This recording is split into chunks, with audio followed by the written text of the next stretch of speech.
Then Sakka, having expressed his appreciation, asked another question. Well, sir, what practice has that monk undertaken who has acquired the restraint required by the Patimokkha or the monk's rules?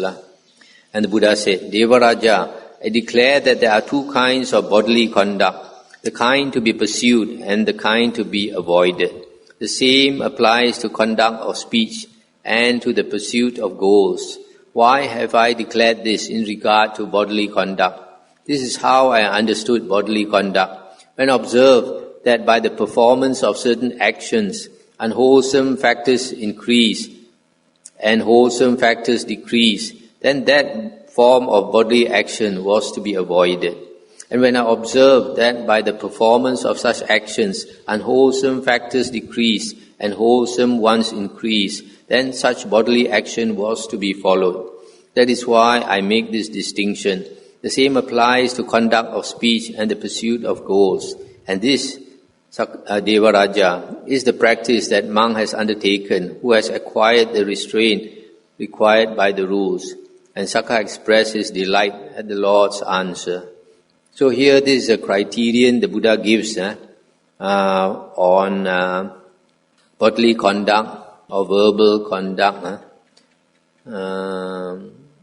and the pursuit of goals, whether you want something, whether it's good or not for you, it depends on this law. If unwholesome states increase and wholesome states decrease, then it is no good, it's to be avoided. But if wholesome states increase and unwholesome states decrease, then it is desirable. You should perform that action or achieve what that goal that you want. So you see, in the case of jhana, some people they make the mistake. They say that it is wrong to indulge in jhana. Jhana is a kind of happiness, a kind of pleasure that is wrong to indulge in. But the Buddha, he says very clearly in the suttas that there are two types of happiness. The happiness that comes from enjoying sensual pleasures and the happiness of jhanic bliss. And the happiness of sensual pleasures, the Buddha says, he discourages his disciples to enjoy. Why? Because it increases unwholesome states and decreases wholesome states. And also it ends in sorrow. Worldly happiness, when we enjoy, in the end, we will suffer. We become addicted to it. And because everything is impermanent in the world, it will go away. When it goes away, then we can't stand it, because our mind is not cultivated, it's not strong. But jhanic bliss, the Buddha says, he encourages his disciples to enjoy because he gives 4 benefits. What are the 4 benefits? The 4 fruits of the 4 Aryan stages. First fruit, which is Sakkapanha. Second fruit, which is Sakadagamin. Third fruit, which is Anagamin. And fourth fruit, which is Arahant. So this is a very good criterion. If we want to do something or not to do something, we see whether wholesome states increase or decrease, and wholesome states decrease or increase. Then Sakka asked another question. Well, sir, what practice has that monk undertaken who has acquired control of his sense faculties? And the Buddha said, Devaraja, I declare that things perceived by the eye are of 2 kinds, the kind to be pursued and the kind to be avoided. The same applies to things perceived by the ear, the nose, tongue, body and mind. At this, Sakka said, Lord, I understand in full the true meaning of what the Blessed Lord has outlined in brief. Lord, whatever object perceived by the eye, if its pursuit leads to the increase of unwholesome factors and the decrease of wholesome ones, that is not to be sought after. If its pursuit leads to the decrease of wholesome states and the increase of wholesome ones, such an object is to be sought after. And the same applies to things perceived by the ear, nose, tongue, body and mind. Thus I understand in full the true meaning of what the Blessed Lord has outlined in brief, and thus through the Lord's answer I have overcome my doubt and got rid of uncertainty. Now stop here for a moment. So here is the same as the previous one. You use the same criterion. If you see something and unwholesome states increase and wholesome states decrease, then you should not see it, like seeing shows and listening to music and all these things. So, but if unwholesome states decrease and wholesome states increase, then you can see or hear, etc. Then Sakka asks another question, Sir, but then of course you must understand the criterion for monks and for lay people is quite different, because lay people, you're not willing to walk the path to liberation, so lay people expect to enjoy life a bit, so they indulge in these things. Only thing is, if you know, then at least you know the Dhamma, then at least you put on your brakes, you don't go overboard. Then Sakka asks another question, Sir, do all ascetics and Brahmins teach the same Dhamma, practice the same Vinaya, want the same thing, and pursue the same goal? And the Buddha said, No, Devaraja, they do not. But why, sir, do they not do so? The Buddha said, The world, Devaraja, is made up of many and various elements. Such being the case, beings adhere to one or other of these various things, and whatever they adhere to, they become powerfully addicted to and declare, This alone is the truth, everything else is false. Therefore, they do not all teach the same Dhamma, practice the same Vinaya, want the same thing, pursue the same goal. Stop here for a moment. So here the Buddha is saying beings are all different, and such being the case, they adhere or they follow different opinions, and whatever they want, they are addicted to, they say this is the best, this alone is the truth. And then again Sakka Devaraja asks, Sir, are all ascetics and Brahmins fully proficient, freed from bonds, perfect in the holy life? Have they perfectly reached the goal? And the Buddha said, No, Devaraja. Why is that, sir? And the Buddha said, Only those, Devaraja, who are liberated by the destruction of craving are fully proficient, freed from the bonds, perfect in the holy life, and have perfectly reached the goal. And Sakka rejoiced at the answer as before. Then Sakka said, Passion, sir, is a disease, a boil, a dart. It seduces a man, drawing him into this or that state of becoming, so that he is reborn in high states or low. Stop here for a moment. So you see here, the Buddha says, a person can only be liberated or enlightened by destroying craving. So this craving, as Sakka says, is a disease, a dart, a boil. It seduces a man, seduces a woman also. So is craving, passion, is something that makes us enjoy life. So it's something that's very, very difficult to give up. That's why very few people want to walk the spiritual path, because it means giving up all that you enjoy. But they don't understand that when you give up all that you enjoy, you attain a different kind of happiness, a higher kind of happiness, that even the low gods, the low devas, those in the sensual realm, sensual desire realm, they have no chance to enjoy. They don't understand. Only those in the Brahma realm upwards, who have attained jhana, then only they know of a higher bliss. When you can attain that kind of higher bliss, the bliss of jhana, then you can be reborn in a very high state, in the form realm or formless realm. At that time, the happiness surpasses the happiness of sensual pleasures. And Sakka Devaraja continued, Whereas other ascetics and Brahmins of differing viewpoints gave me no chance to ask these questions, the Lord has instructed me at length, and thus removed the dart of doubt and uncertainty from me. And the Buddha said, Devaraja, do you admit to having asked the same question of other ascetics and Brahmins? And he said, yes, Lord. And the Buddha said, then if you don't mind, please tell me what they said. And he said, I do not mind telling the Blessed Lord or one like him. Then tell me, Devaraja. And he said, Lord, I went to those I considered to be ascetics and Brahmins because of their solitary life in the woods, and I put these questions to them. But instead of giving me a proper answer, they asked me in return, who are you, Venerable Sir? I replied that I was Sakka Devaraja, and they asked me what had brought me there. Then I taught them the Dhamma as far as I had heard it and practiced it. But they were very pleased with even that much, and they said, we have seen Sakka Devaraja, and he has answered the questions we put to him. And they became my pupils instead of my becoming theirs.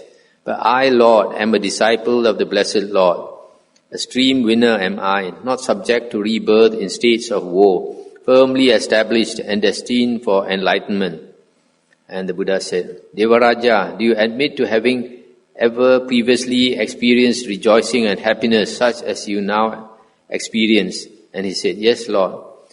And what was that about? In the past, Lord, war had broken out between the gods, the Devas, and the Asuras. And the gods had defeated the Asuras. And after the battle, as victor, I thought, whatever is now the food of the gods, and what is the food of the Asuras, henceforth we shall enjoy both. But Lord, such happiness and satisfaction which was due to blows and wounds does not conduce to dispassion, detachment, cessation, peace, higher knowledge, enlightenment, nibbana. But that happiness and satisfaction that is obtained by hearing the Dhamma from the Blessed Lord, which is not due to blows and wounds, does conduce to dispassion, detachment, cessation, peace, higher knowledge, enlightenment, nibbana. Stop here for a moment. So here, you see this Sakka Devaraja, he went to these ascetics, living alone in the forest, and tried to ask them some Dhamma. And these people, they, like some people, they only want to meditate, they don't want to learn the Dhamma. So they could not teach the Dhamma to Sakka Devaraja. And then when Sakka Devaraja taught them the Dhamma, they became a disciple of Sakka Devaraja. But Sakka Devaraja thought he wanted to become their disciple. Instead, they become his disciple. The other thing you notice that these Devas and Asuras, when they fight, and there are blows and wounds. So it's not that they are just chasing each other and making a show. They actually really fight. That's why when they fight, before the fight, they can be very scared. So the Devas, Taiko, they will carry up their banner, and those others see their banner, they get some courage. The Taiko is with us. The warlord. But the Buddha says, instead of seeing the warlord's banner, you think of the Buddha, Dhamma and Sangha, that is more reliable.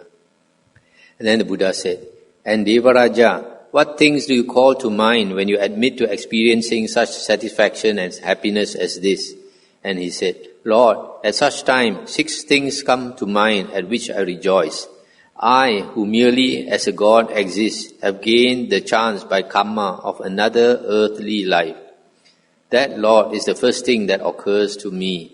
Leaving this non-human realm of gods behind, unerringly I'll seek the womb I wish to find. That, Lord, is the second thing. My problem solved, I'll gladly live by Buddha's Dhamma, controlled and mindful, with clear awareness filled. Lord, this is the third thing. And should enlightenment arise in me, as one who knows I'll dwell, and there await my end. That, Lord, is the fourth thing. Then when I leave the human world again, I'll be once more a God, and one of highest rank. That, Lord, is the fifth thing. More glorious than Devas are the peerless gods, Akanita, among whom dwelling I shall make my final home. That, Lord, is the sixth thing that occurs to me, and these are the 6 things at which I rejoice. Long I wandered, unfulfilled, in doubt, in quest of the Tathagata. I Hermits who live secluded and austere must surely be enlightened. I'll seek them. What must I do to gain success, and what cause but leads to failure? But thus asked, they could not tell me how to tread the path. Instead, when they found that I am Devaraja, or king of the gods, they asked me why I'd come to them. And I it was who taught them what I knew of Dhamma. And at that rejoicing they cried, "It's Vasava, the Lord we have seen." But now I've seen the Buddha, and my doubts are all dispelled. My fears are allayed. And now to the enlightened one I pay homage due, to him who's drawn the dart of craving, to the Buddha, peerless Lord, mighty hero, kinsman of the sun. Just as Brahma's worshipped by the gods, so likewise today we worship you, enlightened one, and teacher unsurpassed, whom none can equal in the human world or in the heavens, dwelling of the gods. Then Sakka Devaraja said to Panchasika of the Gandhabas, I'll stop here for a moment. So here you see, Sakka Devaraja, because of his psychic power, his great psychic power, he realized six things. One was that he'll be reborn as a human being again. And then, secondly, when he's going to be reborn as a human being, he'll seek the womb that he wants to be reborn in. This shows that some of these gods, they have the power to seek the family they want to be reborn into. Then thirdly, then he'll live by the Dhamma, control and mindful. And then fourthly, should enlightenment arise in me, I think he will become an anagamin, because the fifth thing, he says, when I leave the human world again, he'll be a god, one of the highest rank. And then the sixth, that he will be reborn in the Akanita heaven. This Akanita is one of the 5 levels of heaven in the Suddhavasa. Suddhavasa, or pure abodes, is the heaven where only anagamins, third fruition, Aryas are reborn. So he could foresee that one day he'll become an anagamin and be reborn in the Suddhavasa heavens. Then Sakka Devaraja said to Panchasika of the Gandhabas, "My dear Panchasika, you have been of great help to me for gaining the ear of the Blessed Lord. For it was through your gaining his ear that we were admitted to the presence of the Blessed Lord, Arahant Sammasambuddha. I will be a father to you, and you shall be king of the Gandhabas, and I will give you Bada Surya Vachasa, whom you desired." And then Sakka Devaraja touched the earth with his hand and called out 3 times, Namo Tassa Bhagavato Arahato Samma Sambuddhassa, called 3 times. Homage to the Blessed One, Arahant Samma Sambuddha.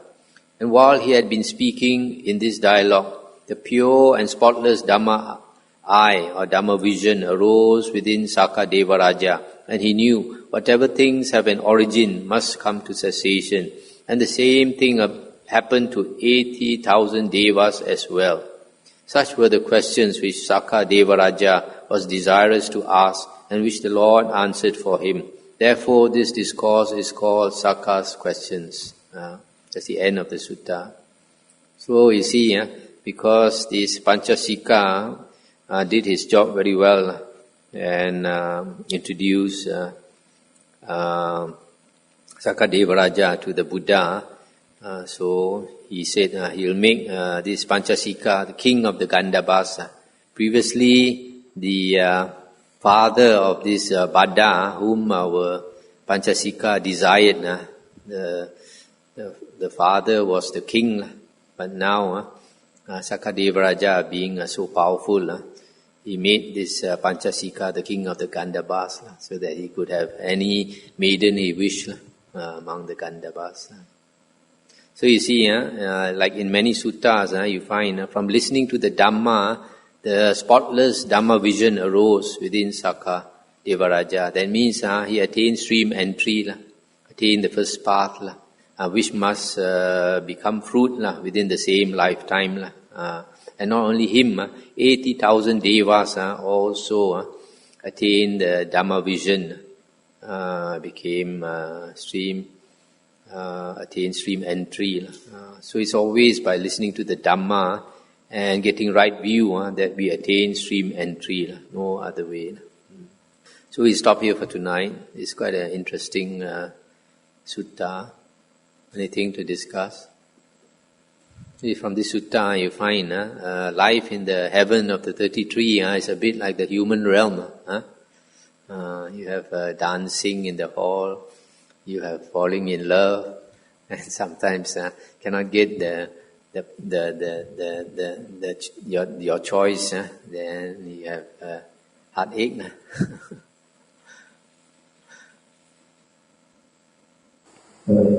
In the previous Sutta, there's one sentence here regarding the mother coming to his family.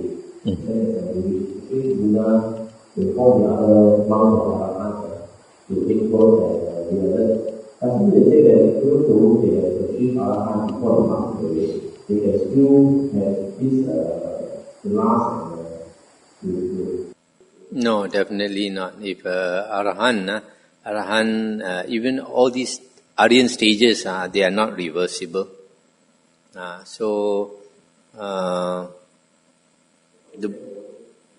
Because to his monks he said, the host of Mara come, monks, pay good heed. So it is not only the Arahants, he is talking about all the monks. Say again? A person can attain arahanthood as a layman, but once he becomes an arahant, he will never go back to home.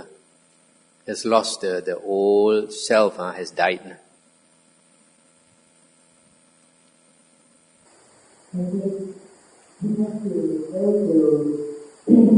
What Gopaka has related in page 55, where Gopaka repeats 2 devas were born to death minds, or 3 devas who were born much lower than him, much lower than him, Gopaka. So after that, this 2 of the 3 nuns, they take it of the youth and they try hard. So, and they enter the Brahma's residence. So you can see from here, means they don't have to read through the Deva's lifespan. And they, after learning the Dhamma, they can go straight to the Dhamma. Not for sure, because it doesn't say here how long they took to be reborn in the Brahma's realm. It is not stated immediately. Yeah, but if these monks were born and they were a very long lifespan and Buddha, they are Buddha's disciples, it means to say that it is really the Buddha's lifetime. Mm-hmm. True also. I don't know how to explain this. Maybe when they attain the jhanas, then with their psychic power, they attain the state of Brahma. The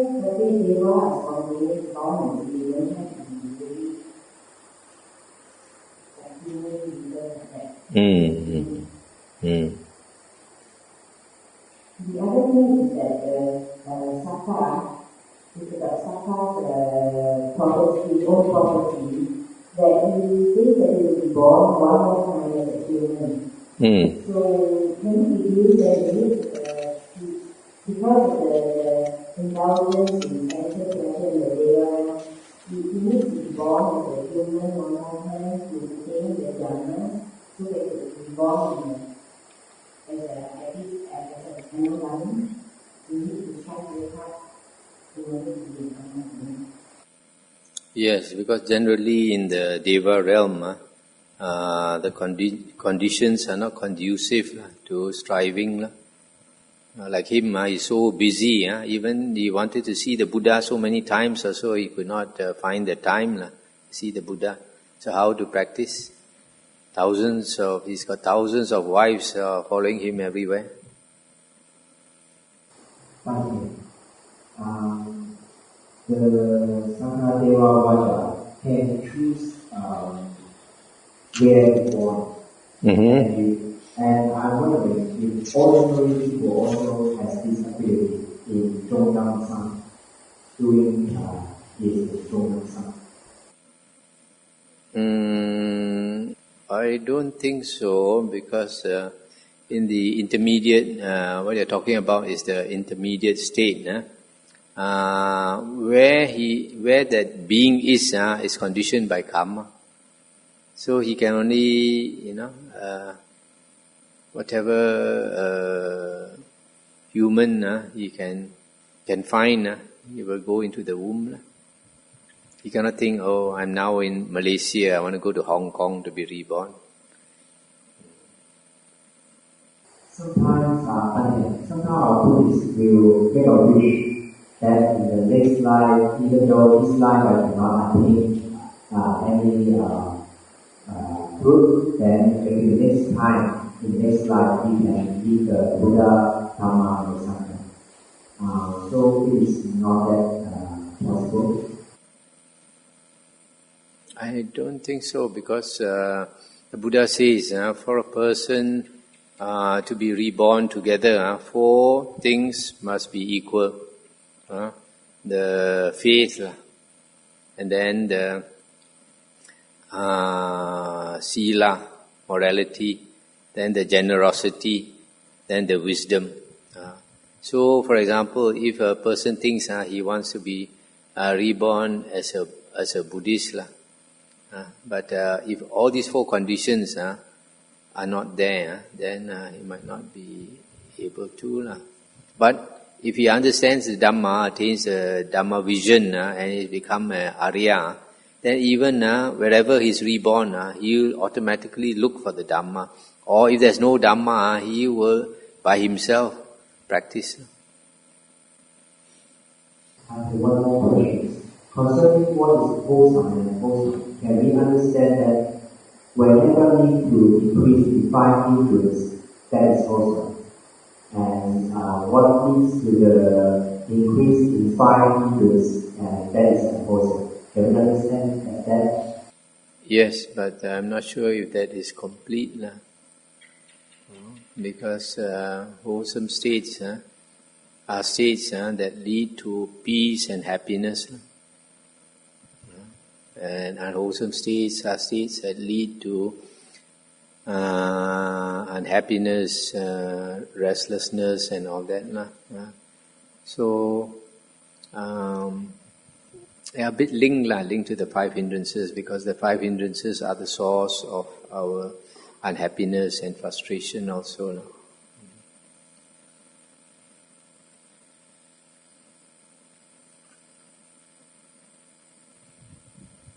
Okay, shall we stop here?